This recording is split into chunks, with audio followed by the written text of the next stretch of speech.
Hello tout le monde, c'est Johanna, j'espère que vous allez bien, parce que moi ça va, génial, j'ai vu Miss Marvel aujourd'hui. Ça va. Elle a réussi, épisode 1, la hype, épisode 2, la hype qui descend, épisode 3, en fait, épisode 1, ça se passait bien, épisode 2, il y a eu un accident, mon cœur s'est arrêté, et épisode 3, en fait, il revient comme ça, il fait un peu poisson. Non, l'épisode 3, ça va, ça va. L'épisode 3, pour le coup, il m'a plu. Alors, on apprend que c'est Cameron, je crois qu'il s'appelle Cameron, j'ai un doute. Celui que, vous savez, le mec beau gosse, tout ça, est un djinn. Voilà, comme sa mère qui est une djinn. En fait, ils sont. On se retrouve sur l'épisode commence sur un flashback de tous les compagnons de la grand-mère de l'arrière-grand-mère de Camilla, où il trouve un bracelet. Alors, je sais pas, j'ai vraiment l'impression que ce bracelet est lié à la dimension des dragons, vous savez. J'ai oublié comment ça s'appelle. Alors, ils appellent ça Nour. Est-ce que c'est la même dimension que pour les 10 anneaux dans Shang-Chi? J'ai vraiment cette impression que c'est lié. En plus, il y avait ce cercle avec 10 anneaux et 2 épées, vous savez. J'ai vraiment eu cette impression en mode, attends, c'est lié aux 10 anneaux, les anneaux McLuhan, Shang-Chi. J'ai vraiment eu cette impression-là. Vraiment. En mode, t'essayes de me faire passer un message, la série. Donc, alors, c'est petit. Mais là, quand j'ai vu ça, j'ai fait, attends, c'est important, l'épisode il va être un peu plus intéressant. On apprend que c'est des djinns qui ont plus de 110 ans, je crois. En tout cas, 100 ans, et qu'elle les regarde, elle fait, vous faites quand même pas mal jeune pour des gens de 100 ans. Et elle fait, non, mais le gamin, lui, il a que 17 ans, et elle fait, ah, ouf, ça me rassure. Et alors, il les regarde, et sa mère lui fait, ouais, t'as raison, elle est vraiment bien. Et il dit, non, mais j'ai jamais dit ça. Enfin, bref. Donc après, il y a une petite discussion entre tous les djinns et donc la mère du mec demande à Kamala, viens, on va ensemble, on va en parler. Parce qu'on s'entend plus. Il parle de tout et de rien, du fait que le Nour est en eux, que c'est la lumière, que sa grand-mère avait promis de les aider à les ramener dans leur monde. Et puis elle va voir son pote et elle lui fait, c'est bon, je sais ce que je suis. Je suis un djinn. Alors, il y a bien sûr son pote qui fait, quoi, un gin tonic? Non, non, je suis ce que je déteste le plus. Elle fait, je suis pas une gardienne, je suis pas un extraterrestre, je suis une djinn. Ce qui me traumatisait dans mes rêves. Et alors, ça paraît logique quand même que le fait que ça la traumatise, entre guillemets, d'être une djinn.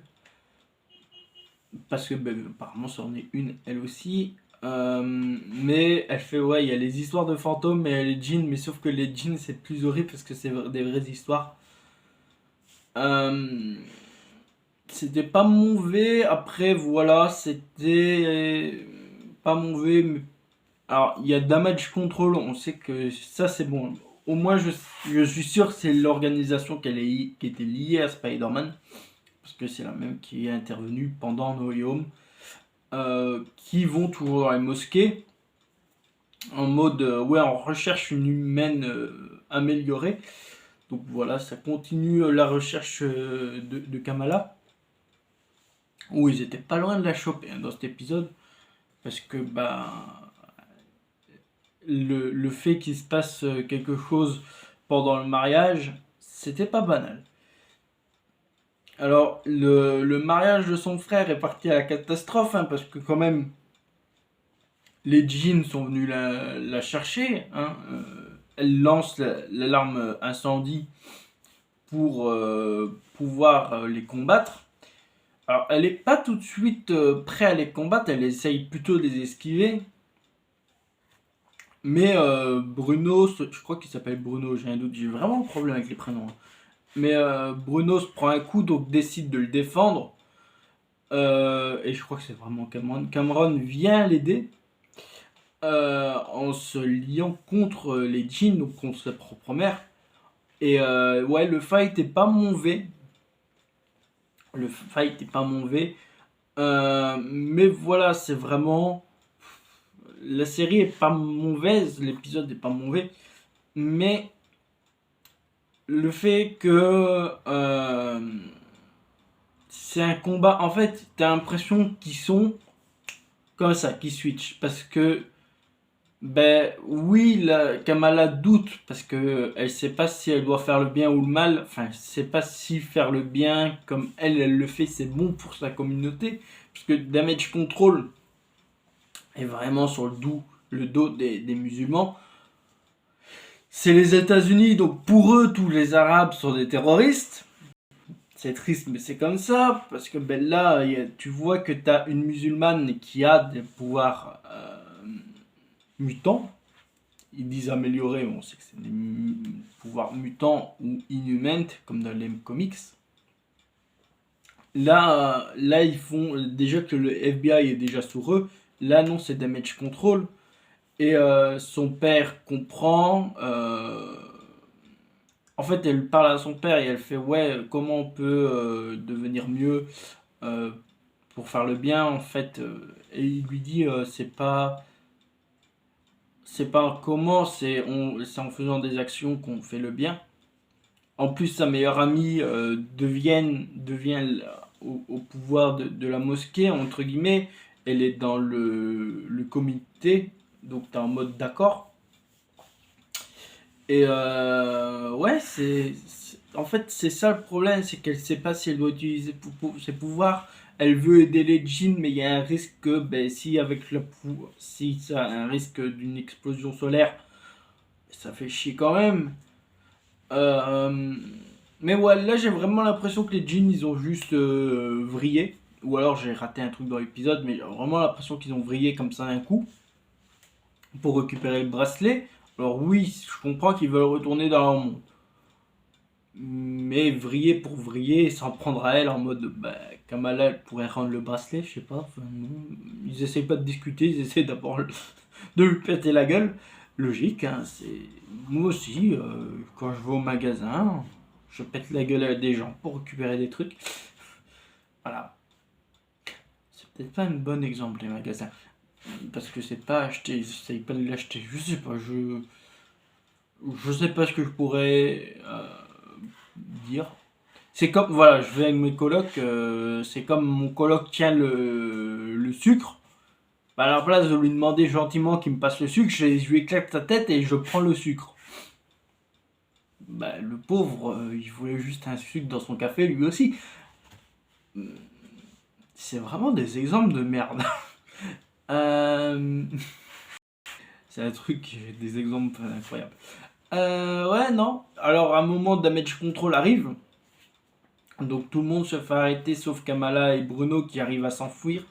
Et Kamala lance son pouvoir et sa pote le voit. Elle fait waouh, c'est quoi cette connerie? Et elle fait tiens, t'as fait tomber ça. Et Bruno il fait vas-y, casse-toi Kamala, il te recherche. Elle va s'occuper de moi. Et donc elle revient chez elle et t'as sa famille qui est en mode ah Kamala, t'étais où? Qui étaient ces gens? Ils se sont fait arrêter. Et elle fait maintenant c'est le moment que tu devrais nous en parler.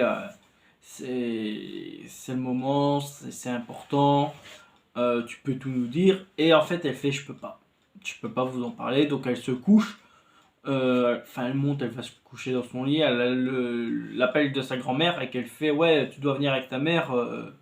C'est important. Et elle lui a dit non, mais elle me laissera pas venir. Et elle lui a dit, je crois qu'elle lui a dit, t'as vu le train. Et elle fait comment tu sais parce que moi aussi je l'ai vu et vous devez venir. Donc on comprend quand même que sa grand-mère a quand même peut-être des pouvoirs liés aussi au bracelet parce que ben, si elle a vu ça, c'est pas pour rien, c'est que ben, on comprend que si Kamal est une djinn, sa mère est une djinn, sa grand-mère est une djinn. Donc c'est pas pour rien qu'elle a pu pouvoir voir le flash. Je sais pas quoi trop dire. J'espère que l'épisode 4 sera aussi bon que celui-ci, même celui-ci, de temps en temps, il y avait des moments de flottement. J'ai trouvé qu'il était dynamique et à la fois peu dynamique. Donc voilà. J'espère que cette review vous aura plu. N'hésitez pas à vous abonner à cette chaîne YouTube, de laisser un petit pouce bleu, de me suivre sur Twitter et Instagram. On se retrouve pour de prochaines vidéos. Bye tout le monde, c'était Jonah. À la prochaine. Des bisous.